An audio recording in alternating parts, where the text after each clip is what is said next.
आता यानंतर आपण यांना एक प्रश्न आणखी एक विचारणार आहोत का शासनाला काही मागणी आहे का तुमची? हो, मागणी तेच आहे जी सोनू मांगचूकची आहे. धर्मेंद्र प्रधान हा नालायक शिक्षा मंत्री आपल्या भारत देशाला भेटलेला आहे. त्या नालायक माणसानं, नालायक शिक्षण मंत्र्यांना लवकरात लवकर राजीनामा द्यावा.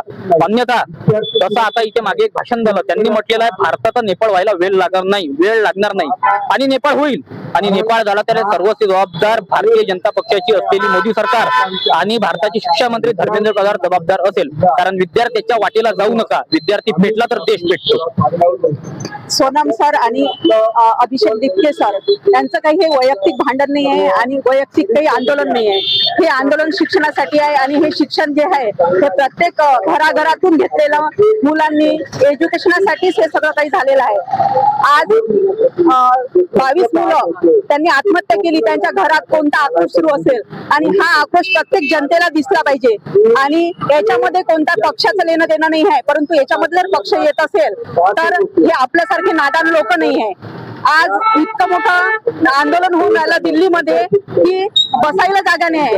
आणि आपल्या वरुडला आज माझी अशी इच्छा होती की प्रत्येक मुलांनी इथे यायला पाहिजे होतं. कारण हा जो आवाज आहे आज आपण दाबू शकत नाही, परंतु उद्या याच्यासाठी कोणीच धाव घेणार नाही. आज दिपके यांनी त्यांचे मुलं बाळ नाही, कोणी बहीण नाही, भाऊ नाही, तरी एवढ्या मोठ्या आंदोलनामध्ये भाग घेतला आणि एवढं एका व्यक्तीनं एवढं मोठं आंदोलन घडून आणलं. परंतु आज आपल्या वरुड शहरामध्ये इतके सारे लोक आहे, इतके सारे पालक आहे, इतके सारे मुलं आहे, परंतु दिल्लीला जागा नाही आहे बसायला. तिथे त्यांच्यावर लाठीचार्ज होऊन राहिला, तरी लोक बाहेर स्टेट मधून चाललेले आहे.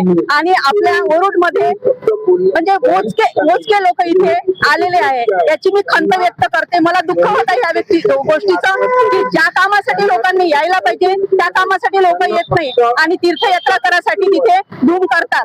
म्हणून माझी म्हणजे खंत आहे की वरुड शहरामध्ये मला तर असं वाटलं की खूप रोडनी जागा नसेल, परंतु इथे बसायला सगळ्या गोष्टीचे हे असून ऍडजस्टमेंट असून सुद्धा लोकांनी इथे धाव घेतली नाही. ही आपल्यासाठी खंत आहे. इतके बोलून माझे 2 शब्द संपवते. या एक दिवसीय उपोषणामार्फत आपल्या शासनाला काही प्रश्न आहे का? शासनाला इतकेच प्रश्न आहे की असे इतक्या मुलांची जी आत्महत्या होत आहे याच्यावर त्यांनी दखल घ्यायलाच पाहिजे. आणि हे एक दिवसीय आंदोलन उपोषण इथे आपण घेतलं. इथे आपल्या वोटची संख्या काहीच नाही आहे. लोकांना एकच वाटते का ज्यांचं मरते त्यांचं जाते, काही आपलं त्याच्यात काही घेणं देणं नाही आहे. आपण फक्त आपले आता छोटे मुलं आहे, आपलं घर मूल यांनी केलेले नाही होत. कारण कसं आता तुमचं छोटं मुलं आहे ते समोर नीटची परीक्षा देणारच आहे.